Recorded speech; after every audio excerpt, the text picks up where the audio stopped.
वैसे तो हर साल ही रामनगरी अयोध्या में आयोजित होने वाला दीपोत्सव खास होता है, जिसे देखने के लिए देश ही नहीं दुनिया भर से भीड़ उमड़ पड़ती है।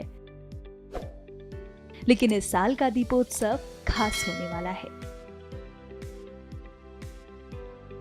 क्योंकि इस साल भगवान श्री राम की प्राण प्रतिष्ठा के बाद श्रद्धालु पहला दीपोत्सव मनाएंगे। इसके लिए अयोध्या समेत दूर दूर से आने वाले लोग एक्साइटेड तो हैं ही, वहीं प्रशासन भी एक्टिव मोड में है।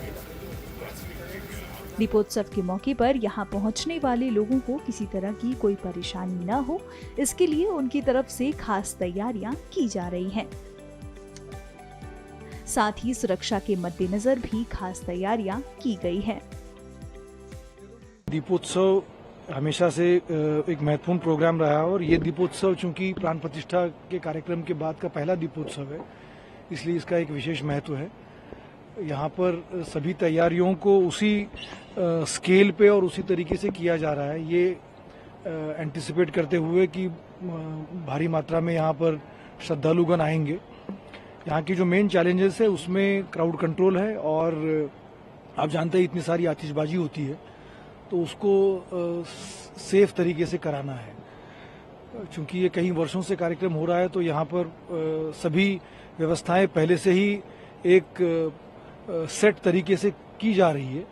प्राण प्रतिष्ठा के कार्यक्रम के बाद थोड़ा सा इसमें श्रद्धालुओं का इसमें वृद्धि जरूर होगी, लोगों में आने का उत्साह होगा, तो उस हिसाब से भी पुलिस प्रशासन और तैयारी करेगा।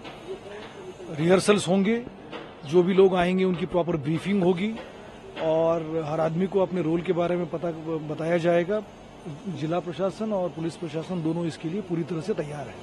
अगर बात की जाए सर, जिस तरीके से दीपोत्सव में आज एक उत्सव की तरह लोग मनाते हैं और प्राण प्रतिष्ठा के बाद में पहला दीपोत्सव है और विदेशी मेहमान यहाँ तक कि पीएम भी दीपोत्सव में आ चुके हैं, तो अगर बात की जाए सुरक्षा को लेकर के तमाम अयोध्या हमेशा निशाने पे रहती है, तो इस पर किस तरह से निगरानी करेंगे? लाखों के लाख लोग आते हैं और खास करके हर कोई उत्सुक रहता है, देश के कोने कोने से लोग आते हैं। देखिए, निगरानी जो है वो त्यौहार से कई दिनों से पहले से शुरू होती है, उसके अलग अलग तरीके हैं, वो साझा करना ठीक नहीं है।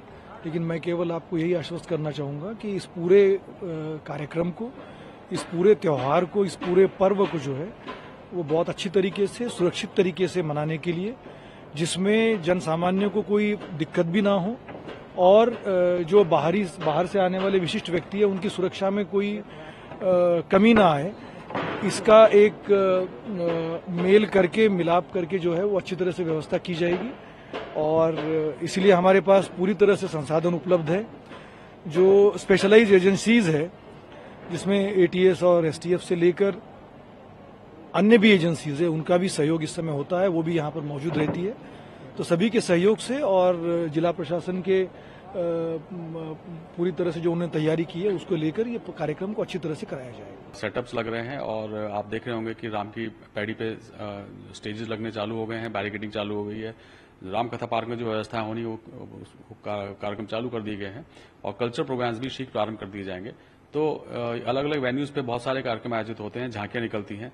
फिर जितने भी मंदिर हैं अयोध्या में बहुत बड़ी संख्या में, वो वहां पर भी दीपोत्सव का एक माहौल रहता है। वहां पे दीपक, वो लोग स्वयं भी दीपक जलाते हैं उस दिन और प्रशासन द्वारा बड़ी संख्या में दीपक उपलब्ध कराए जाते हैं ताकि वो लोग भी उसमें दीपोत्सव में प्रतिभाग कर सकें।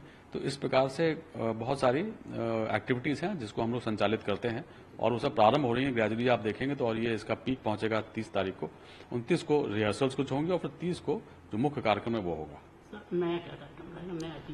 तो जैसे मैंने आपको बताया कि सामूहिक आरती नई हो रही है, ड्रोन शो नया हो रहा है और जो दीपक हैं वो पिछली बार जो हमारा वो था, जो रिकॉर्ड था, उससे ज्यादा इस बार 25 लाख दिए हम लोग जलाएंगे। सर, क्या कुछ जैसा कि तमाम रामलीलाएं होती थी तो वो भी अंतर्राष्ट्रीय रामलीलाएं सब होंगी 30 तारीख को, अंतर्राष्ट्रीय रामलीलाएं होंगी। वहां से काफी सारे ट्रूप्स आएंगे यहाँ पे पिछले वर्षों के मुकाबले।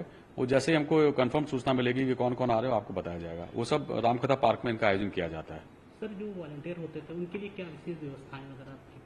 इस बार वहां पे दशरथ दीर्घ का निर्माण हो चुका है, तो वॉलंटियर्स को जितनी संख्या में संभव हो सकेगा उनको वहां पे बैठाएंगे ताकि दीपक जलाने के बाद वहां पे जो खड़े होने की स्थान नहीं रहता था, वो ऑब्स्ट्रक्शन रहता था, एक व्यू अनहिंडर्ड नहीं मिल पाता था, वो इस बार ना हो, ये प्रयास है। तो उन सबको हम लोग दर्शक दीर्घा में बैठाने का प्रयास करेंगे। श्री राम जन्मभूमि मंदिर के अंदर श्री राम जन्मभूमि के अंदर भी जिस प्रकार से पहले आयोजन होता रहा है दीपोत्सव का, उसी प्रकार से होगा और वहां पर भी बड़ी संख्या में दीपक जलाए जाएंगे और वहां पे तैयारियां चल रही है उसकी।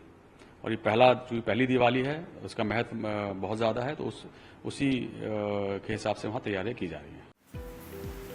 आपको बता दें कि इस बार दीपोत्सव का कार्यक्रम अयोध्या में 3 दिनों तक चलने वाला है, जिस दौरान 55 घाटों पर 25 लाख दिए जलाकर कीर्तिमान बनाने का उद्देश्य है। इसके साथ ही 2024 के दीपोत्सव में पहली बार श्री राम के जीवन से जुड़ी झांकियां भी देखने को मिलेंगी, जिसके लिए काफी समय से तैयारियां चल रही हैं।